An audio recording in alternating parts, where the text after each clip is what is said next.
Baik, Assalamualaikum, salam sejahtera, salam GBN, salam Malaysia dan salam kuasa ketiga. Jadi hari ini saya buat dua live. Pagi tadi saya ada buat satu live yang menarik, ya, amat menarik. Wajib anda tonton lah. Okey. Jadi selepas live ini, di ruang tajuk akan saya letakkan link kepada live malam pagi tadi. Ya, wajib anda tonton. Okey. Jadi hari ini untuk malam ni pencerahan saya adalah berhubung dengan satu, sekejap ya, saya nak check audio malam ni. Okey. Pencerahan saya adalah berhubung dengan satu pendedahan yang telah menggoyangkan, dan saya bukan main perkataan ya. Saya cerita benar, menggoyangkan kepimpinan UMNO, khususnya dalam kalangan kluster Mahkamah Zahid semua ni. Ya, benar-benar menggoyangkan. Sebab ada satu keputusan yang tidak yang telah menyebabkan mereka cemas dan tekan butang panik. Kali ni saya cerita betul. Malah saya mendapat banyak feedback daripada belah-belah UMNO, ya, dan saya akan ceritakan mengapa. Jadi mereka tekan butang panik dan mereka cuba ubah realiti, tak boleh, tak berjaya. Okey. Okey. Pagi tadi saya ada menulis satu artikel.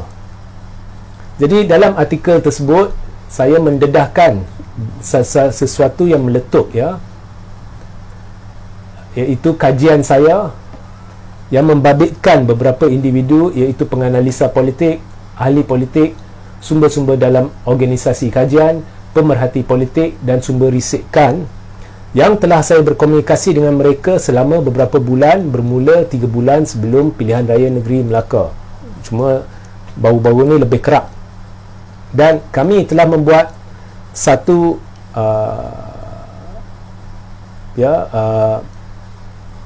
ramalan kedua keputusan lengkap PRU 15. Kami kumpulan yang pertama melakukannya di seluruh Malaysia. Ya. Jadi bila saya cerita organisasi, antaranya sumber dalaman organisasi kajian ni saya biasanya tak nak libat dengan yang atasan. Yang atasan ni biasanya satu organisasi ni berkait dengan parti tertentu, dia cenderung, yang ni condong kepada parti tertentu dan sebagainya. Saya ada rakan-rakan dalam, ya, seorang sini seorang sana.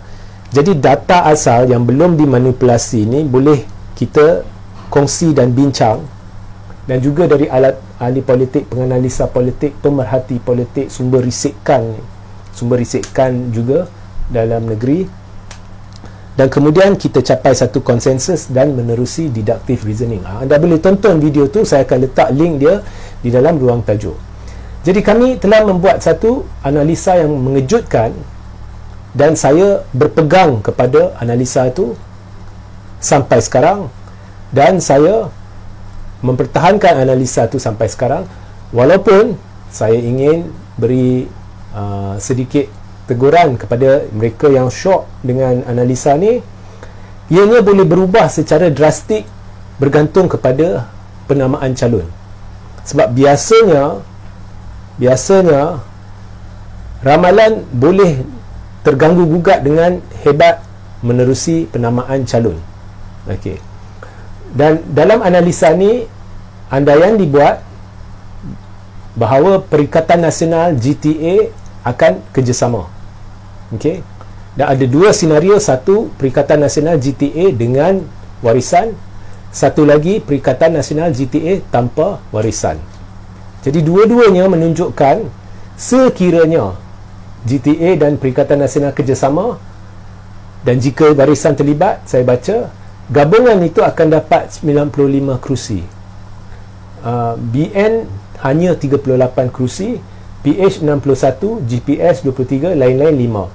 Jika GTA dan Perikatan kerjasama tapi tanpa warisan, dia akan dapat 83 kerusi, BN 39, PH 61, GPS 23, warisan 11 dan lain-lain 5.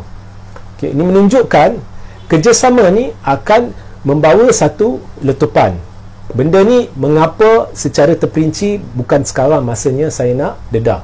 Ini masa saya buat ramalan ketiga, seminggu selepas penamaan calon, masa tu lebih sesuai saya dedah mengapa ianya boleh meletup. Okey, buat masa ni tak nak.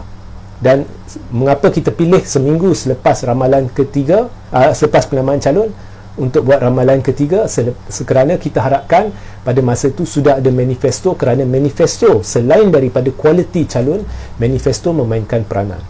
Dalam pilihan raya ini, taktik guna muka baru, calon baru, kemudian kata calon ni bersih, dia muda, dia takkan berjaya sebab kita rasakan ramai akan melihat kepada kualiti calon dan siapakah calon.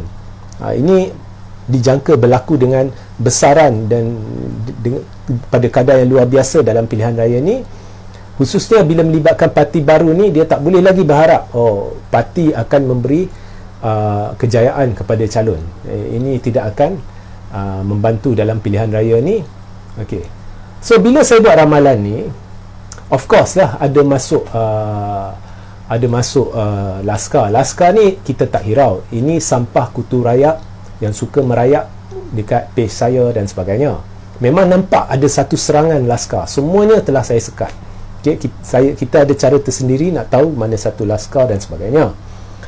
Okey, jadi bila dia cakap macam tu, ada pihak yang merasa benda ni kelakar. Okey, jadi saya mudah aja. Okey, sekarang ni kita uji siapa bercakap benar. Jadi saya buka satu undian online menerusi Facebook saya, grup saya iaitu Regi JC Ritaudin discussion group, yang juga saya telah tarik kepada page saya iaitu Regi JC Ritaudin. Dan undian ni setakat ni sudah terbuka 13 jam. Okey, 13 jam. Jadi ada cukup masa untuk UMNO kerah Laskar Cyber dia, untuk PKR kerah Laskar Cyber dia, cukup masa.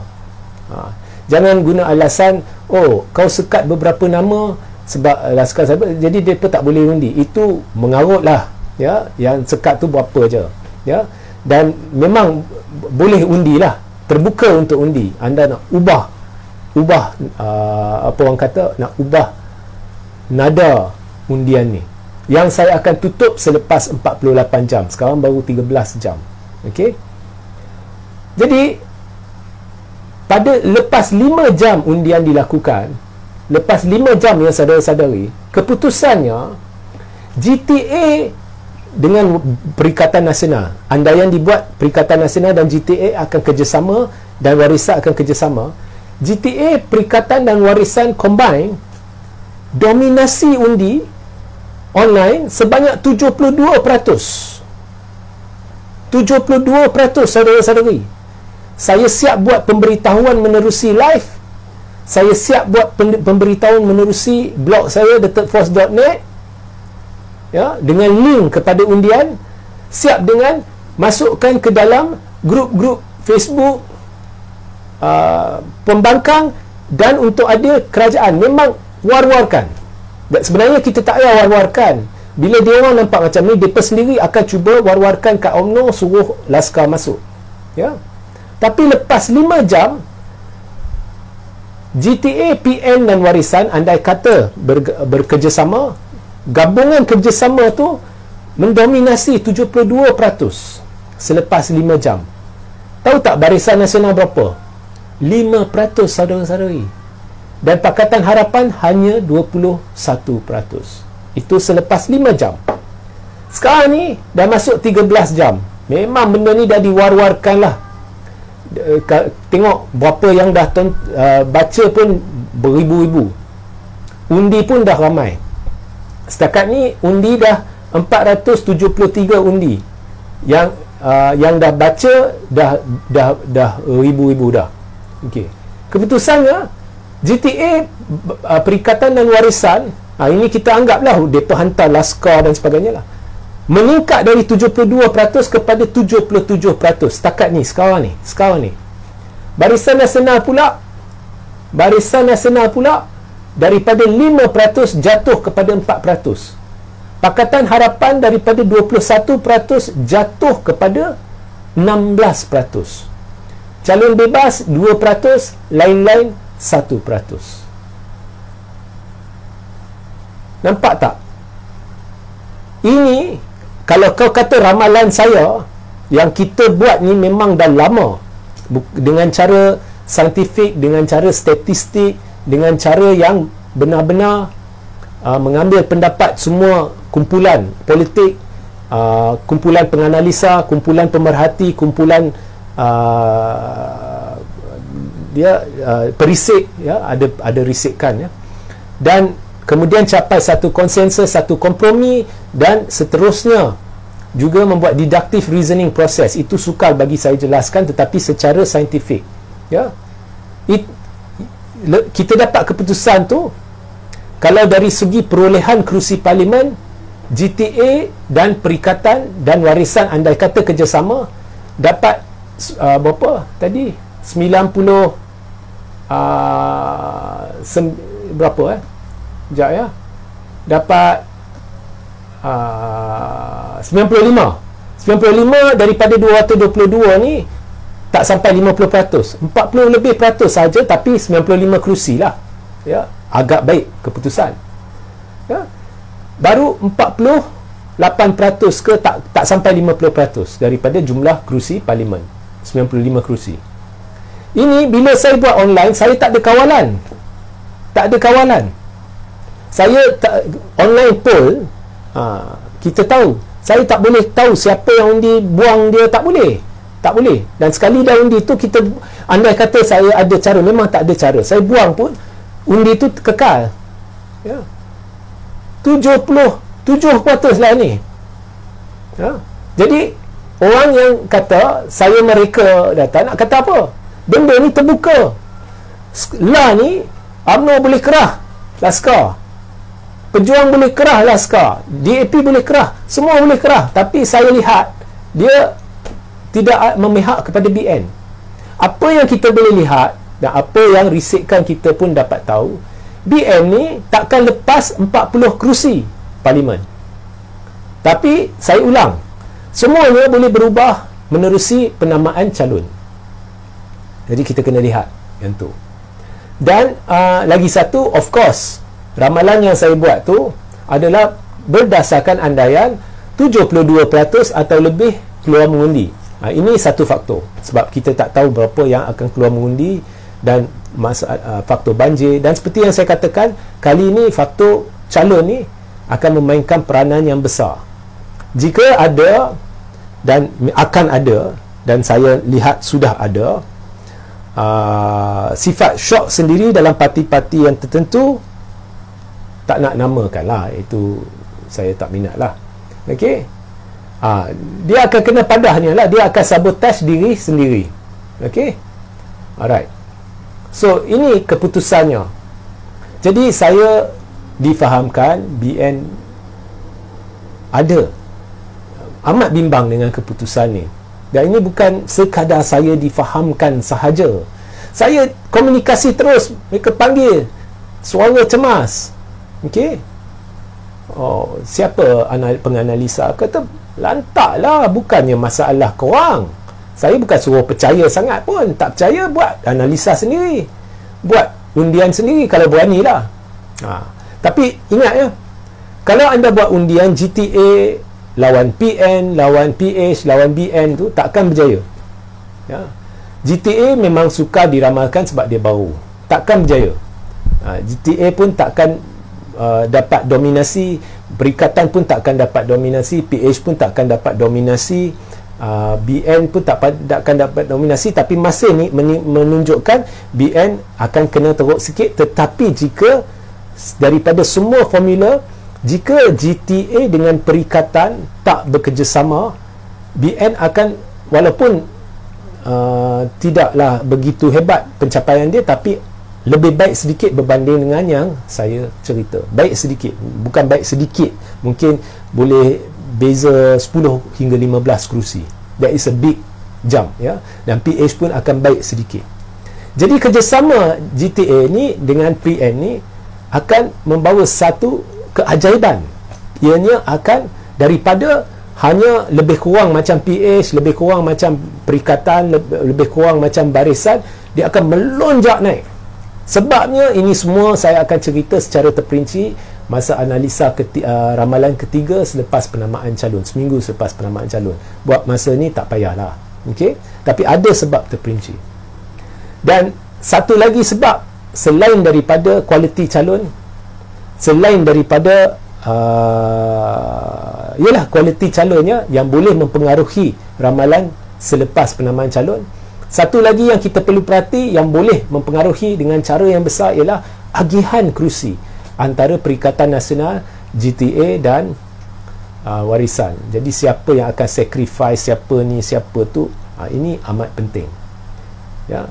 Jadi kalau kerjasama, jadi ada peluang kedua-dua GTA dan perikatan, dan jika warisan terlibat juga warisan, kurangkan calon setiap satu supaya semua dapat bertanding dengan jumlah asal yang disasarkan, tetapi setiap kumpulan boleh kurangkan kerusi untuk beri ruang kepada kumpulan lain dan fokus lebih kepada kualiti.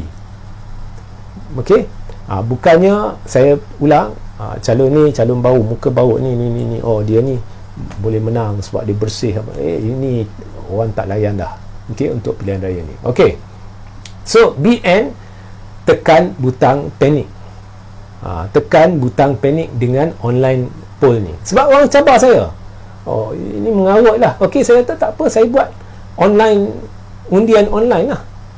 Undian online ni saya sekarang pun ada depan dalam komputer, dalam internet, ya, anda boleh pergi buat, ya, link, saya akan letak link kepada artikel berkaitan, anda masuk artikel tu, dalam situ ada link kepada undian online, buatlah.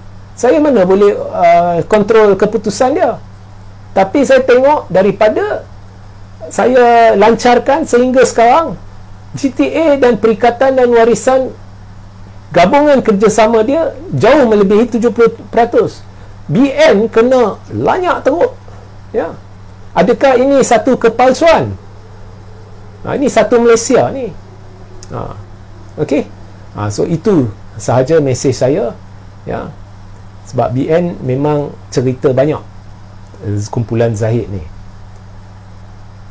Kalau sekalipun Zahid yakin BN akan menang, maknanya dia sudah diperdaya. Siapa yang perdaya dia, saya tak tahulah.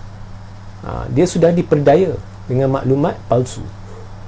So itu sahaja pencerahan saya. Sehingga kita berjumpa di lain masa. Assalamualaikum, salam sejahtera, salam GBN, salam Malaysia dan salam kuasa ketiga.